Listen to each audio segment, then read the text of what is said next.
guys, this is Orsi and this is going to be another Let's Create a Spread Together or Creating a Spread. I don't know how I'm titling these ones.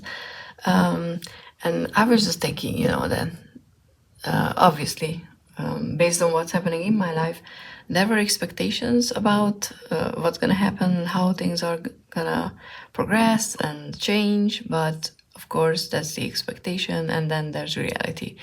But I was kind of thinking that I don't want to do a simple spread like one row of expectation, one row is reality, because that's easy to come up with.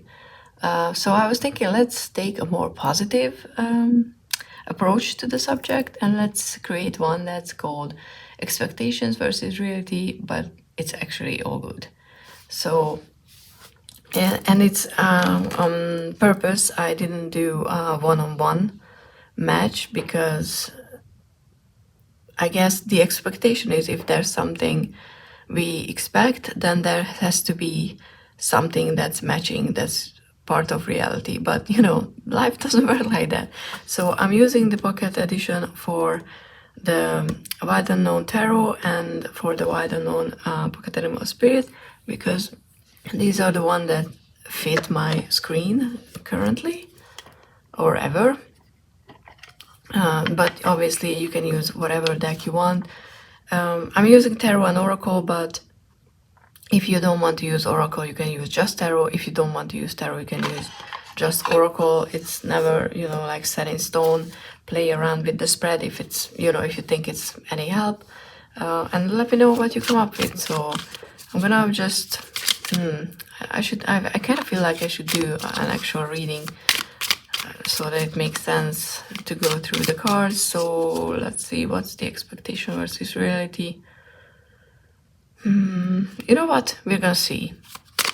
I didn't add a what position for the spread because I was thinking this is a spread that we can do with a clear question in mind. But if you don't know what you should do a spread about, you just need insight where you're expecting something and it's not gonna be the reality that's coming. You can just add an extra card in the beginning, like what am I reading for, and then we have, okay, Ace of Cups. That's great. That's obviously a start of a new relationship or a new job, something that you feel excited for, when you have that excited butterfly feeling in your stomach and you don't know where it's going, but you have expectations. So this is going to be a good example. So, okay, I'm going to put this one here. So we're going to do a love reading because why not, I guess. It works with that as well. So it's 3 card here, 2 here, and Oracle in the middle to connect the two, because I was thinking that it's all good and done and fun if we know what the expectation and what's the reality, but most of the time we need something to connect them. So I don't want to overdo this, so let's see. Okay, the Tower. Expectation is the Tower. That's a very interesting one. Okay, Moon. And the Wheel of Fortune. Come on now. I know I I shuffle my cards. Let's see. Am I in frame still? Yes, good. Okay. It's very hard not to take this seriously, but we're gonna just have some fun. So in this aspect, the Tower is not that surprising. If you think about love, and I'm gonna tell you in a second. Okay, what's the position for the Tower is? Well, I realized that I want to pull the remaining 2. Okay, cool. For the other position, okay. Oh, very interesting. Father of Pentacles and the Mother of Cups. Okay, so the first position here is, why is this thing, person, event, whatever you're thinking about is good for me? And we have the Tower, and the expectation I would say with the Tower is that it's gonna completely change your life. It's gonna, like a new love, you expect everything to change, to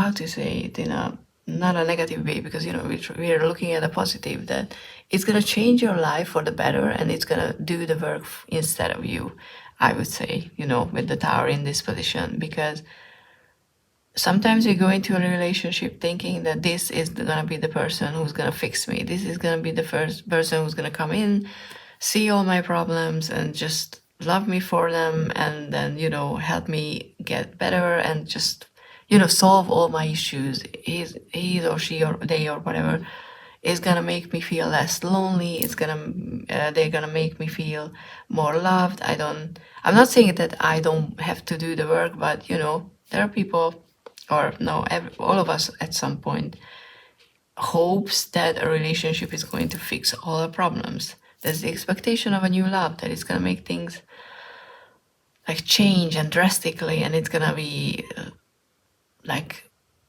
exciting and the turnaround, I would say, which is like fun. I mean, not the Tower, but the idea is understandable. In the second one, we have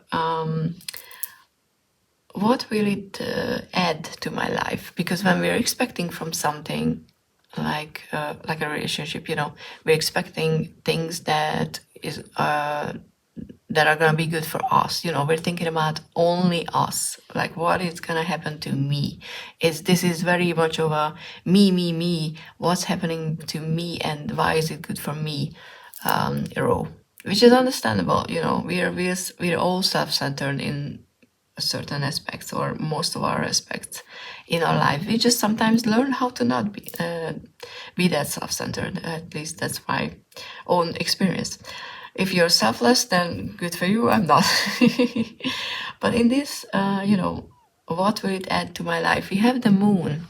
And it's very interesting, because the expectation is that it's going to be some mystery. It's going to be some unknown things that are going to, keep you excited and just make you guess what's going to happen, which, if you think about it, it's not a good thing. You don't want a moon card in a relationship. You want a sun, which is, clarity and happiness and all that jazz. But sometimes, especially I would say when you're younger, you want that romance novel love, when the main characters are guessing each other's feelings, and they don't communicate well, and they just feel like, oh, this is so exciting, because I don't know what the other person is thinking about. Is he whatever, is thinking about me, or are they thinking about someone else, and all that. And that sounds all exciting and fun, but in reality it's like, no,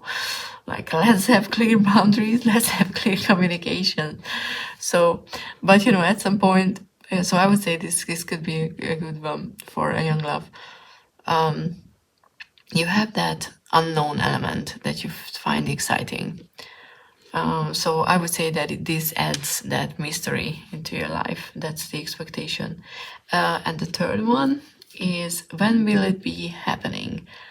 Now, with the Wheel of Fortune, it's very interesting, because that's a good position for this card, because it can happen anytime. It's gonna be a quick thing to happen. It's not something that you can really, like falling in love, meeting someone, I would say. It's not gonna be something that you can just prepare for. It's gonna happen in that moment, and you will have to be brave and say yes to an offer, or see someone and go and talk to them if you have that inkling that this could be something important. And obviously, with an Ace of Cups, it's not an Ace of Pentacles. You don't know, because with the Ace of Pentacles, I kind of feel like it's easier to recognize the opportunity. With the Ace of Cups, you have to allow your emotions to lead you, which is not an easy thing to do for a lot of people, myself included. I'm really an airhead. I live in my head, and I try to solve all my emotional problems in my head as well. So going down into my emotions and feelings is not an easy thing for me. So for me, a Wheel of Fortune would be like, okay, this is where you put on your bigger pants and, actually grab an opportunity. But since this is, actually, because this is the expectation row, you could kind of feel like that this is this is gonna be fated, because Wheel of Fortune, I read that card as whatever is happening, it's something that is going to happen. Like the opportunity was always part of the plan for you. How you deal with it is a different question, but you know, this was something that was always meant to come into your life. So again, with the romance novel theme of the reading, this is going to be a love that is fated. It was meant to be. You're gonna see that person and recognize immediately that, you know, I want this person. This is going to be something amazing, which is funny. Or maybe I'm just not someone that this happens like often or at all. And then in the reality row, it's very interesting that we have two court cards, because this is the ideas and, you know, expectations and row, and this is the row is where it's like, but we're talking about actual people, you know, with the Ace of Cups, with the romance, because, you know, it's easy. So, you know, how can I make this experience better? And we have the Father of Pentacles. And so I would say, for a love relationship, think about if you want this long term, because it can have that potential, obviously. Know what you want in a relationship, know what you're willing to sacrifice for a relationship, you know your boundaries. Just be sure that, you know, you have a strategy, not like the King of Swords, where it's like, you know, logical, but with because the Father of Pentacles, the Pentacle suit, is a very much a 3D thing. You know, it's yes, it's money, yes, it's finances, but I would say resources, the elements we are living in, you know, the earthly things. I would say know your boundaries, know what is comfortable for you, know what you can actually give to other people. So don't take the me approach to this new relationship, but try to take it the more mature. I know this is a giving and taking situation, because this is a relationship. It's between 2 or 3 or whatever, how many people, you know, but there are certain players in this relationship. So try to take a more mature and more, I would say, calmer approach to it. Don't let your emotions just throw you everywhere where they want to, because with the Ace of Cups, with a new love, it's very easy to fall into that place where you're just like, everything is so exciting and new and whatever. But try to bring things down a bit more into the 3D, which I think is a good advice, you know. And it's not, if that's the reality of things, it's not a bad reality. It's just take a step back, I guess, which is hard, but sometimes it's very necessary. And in this one, who is this experience, you know, falling in love, for example, actually good for? Because it might not be about you. Maybe it's about the other person. Maybe it's about a different player, you know, who has. No, I don't like to say player. I mean, it's not a good choice of words in this aspect, but I would just stay in the, you know, on the board. But a different person in your life that will benefit seeing you fall in love, for example. It could be a parent, it could be a sibling who never trusted that this could happen. And maybe, you know, for you it's going to be a fun experience, but maybe for them it's going to be an example that this can happen. A friend, someone who sees you. So this whole thing might not be about you. It can happen. For you, it could just be a nice, easy experience, but for other people, it can be an example that they need to see. So with the Mother of Cups, it could be obviously the reader, or, you know, the other person. Because it's a card, I'm not gonna try to too much, like try to identify this person too much, because it's not a specific reading, but it could be, I would say, in a hypothetical like situation, a mother-in-law, someone like that as well. If not the reader, if not the other person or persons in the relationship. So I think this position is good as a good reminder that a relationship is never just about us, even though it's very excited and we feel like it's happening for us. There are other people that I'm not saying that, we need to be mindful, but sometimes it's a good thing that we remember that we have other people in our lives as well, that they're gonna be affected by it. I kind of actually like this, reading as an explanation reading. And then there's gonna be the oracle that connects the two. I still don't really know this deck as much because I kind of don't feel like I'm connecting with it as much as I connect with this deck. So I will probably have to check, the meaning. We have the sea serpent, which has hollow. Look, I hope you can see. And I'm gonna just say that this is this is my name. Like all the O's. Like how to bring it back to be like a self-centered one in the reading. Because that's actually spirit, So, but it's an O. So what can I say? I used to not like the first letter of my name because it just, when you try to buy a pendant or you try to buy a key holder with your initials and some stuff like that, it was just never anything. It was just like a zero. I always felt like it didn't worth anything. So to me, to have this association, is just a side note, if you're still watching, to have this association with the letter O, like this is infinite, this is a connection to spirit. I just really enjoy that and I appreciate it. Okay, sea serpent, healing emotional wounds, expressing desires. So I would say with this one especially, the connection between the two is definitely healing the wounds, but in a way that you don't know if it's yours or some other people. The sea serpent represents the energy of expression, clear communication, expressing what you want, but